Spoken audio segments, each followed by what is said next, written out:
Nesse vídeo eu quero te dar dicas nada convencionais de como transformar 2024 o melhor ano da sua vida. E melhor ainda, eu vou compartilhar conselhos bíblicos ao seu coração.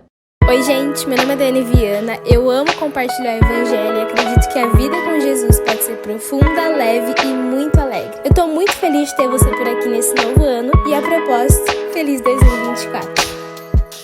Esse vídeo é a continuação do último vídeo aqui do canal, onde eu compartilhei alguns pontos práticos pra gente transformar 2024 no melhor ano da nossa vida. Não precisa assistir na ordem, assiste esse vídeo aqui e depois vai lá no outro, eu vou deixar o link aqui embaixo. Mas agora eu quero compartilhar com você 3 pontos importantes que podem mudar a sua vida esse ano. Eu tenho certeza disso. Podem mudar a sua vida. O primeiro ponto é: aprenda a traçar metas. Eu tenho certeza, ou quase certeza, que você já traçou as suas metas para o ano de 2024. Mas talvez você tenha traçado essas metas com frustrações de não ter conseguido alcançar as metas de 2023. Isso já aconteceu comigo, eu já passei alguns anos chegando lá em dezembro e me deparando com a frustração de não ter alcançado aquelas metas que eu tinha colocado. Mas então eu percebi que eu só não tinha alcançado porque eu tinha traçado as metas de maneira errada. E agora eu quero te ensinar como fazer isso da maneira certa. E antes disso eu quero ainda relembrar. Eu quero te relembrar da importância de você fazer um planejamento para esse ano. Tem uma frase muito bacana do filme Criando Campeões que diz o seguinte: quem não planeja está planejando fracassar. Então planeje seu ano de 2024. Bom, pra gente começar a aprender a traçar metas assertivas,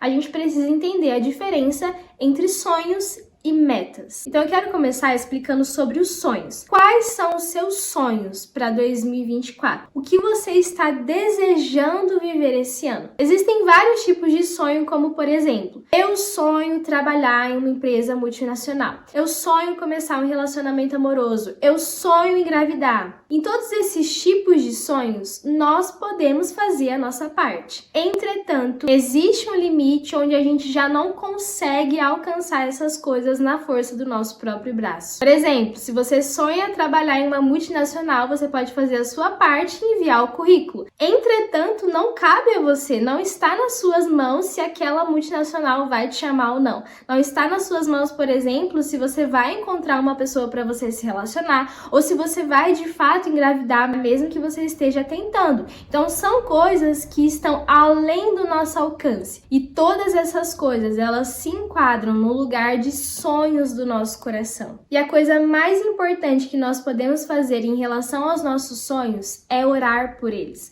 Claro, nós precisamos fazer a nossa parte, dar o nosso melhor, mas entendendo que são coisas que a gente não consegue alcançar na nossa força, a melhor estratégia para que a gente veja esses sonhos de fato se concretizando é aprendendo a construir os nossos sonhos a partir do lugar de oração. E agora nós vamos para as metas. As metas são objetivos que a gente consegue alcançar através de estratégias. Você pode colocar como meta, por exemplo, se tornar uma pessoa mais saudável no ano de 2024. Ou no ano de 2024 eu quero juntar um X valor, uma X quantia de dinheiro. Tudo isso são coisas que a gente consegue alcançar tendo uma estratégia. Obviamente, se a gente colocar metas reais, né? Por exemplo, essa questão financeira. Uma pessoa que ganha um salário mínimo, ela não pode colocar como meta ter 500 mil reais guardado até dezembro. Porque a não ser que aconteça uma eventualidade, algo muito extraordinário, pela estratégia de reservar uma quantia do salário dela, ela não vai conseguir chegar nesse lugar. Então é importante a gente colocar metas reais também.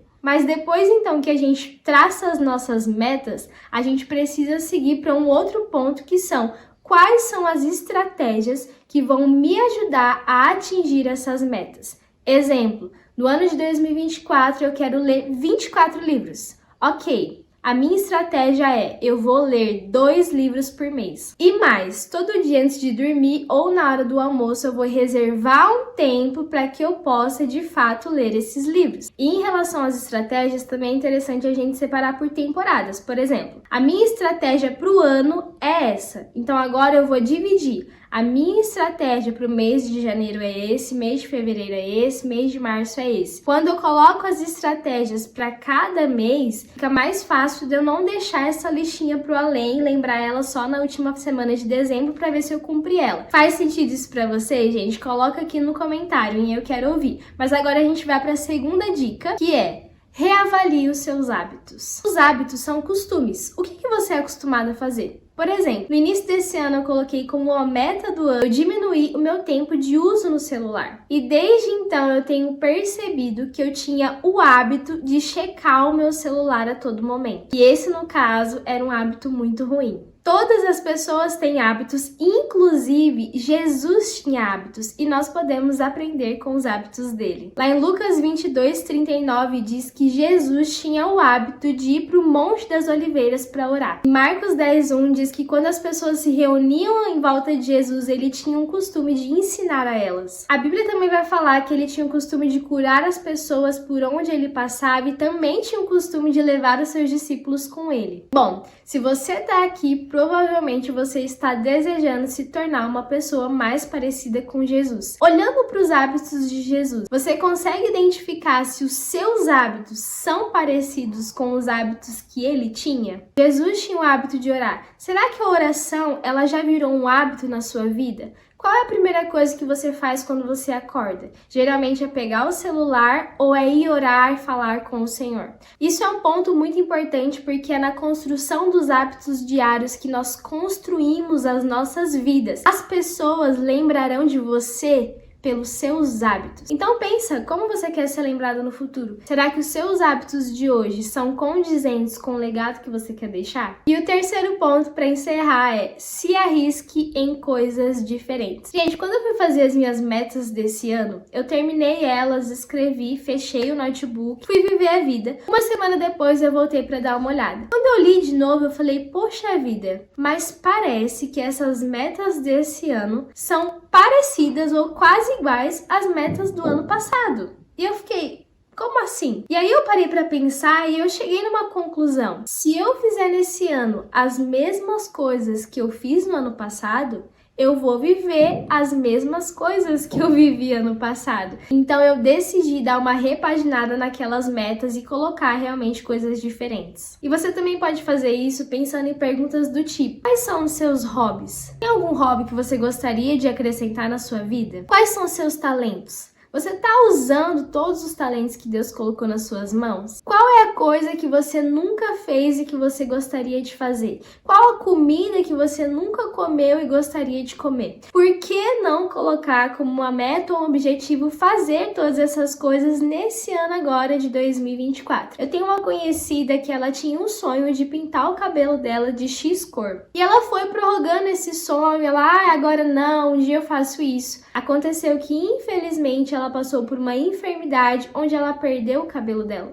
Quando aquilo aconteceu, bateu um grande arrependimento e ela falou: poxa vida, por que eu não pintei o meu cabelo daquela cor que eu tanto queria? Graças a Deus ela passou pelo tratamento, foi curada, o cabelo dela cresceu de novo. E quando ela pôde, a primeira coisa que ela foi fazer foi ir lá pintar o cabelo da cor que ela tanto desejava. Isso aconteceu porque às vezes ela pode ter pensado que pintar o cabelo era uma coisa simples demais. Quais são as coisas simples demais que você está prorrogando e deixando para depois? Tenta colocar essas coisas como meta para esse ano, eu tenho certeza que o seu ano vai ser diferente. Bom, essas foram as dicas que eu vou seguir na minha vida e eu espero ter te abençoado. A parte 1 desse vídeo eu vou deixar o link aqui embaixo. Deixa uma curtida, se inscreve no canal e comenta aqui embaixo aquilo que o Senhor falou no seu coração. Deus te abençoe. Até mais.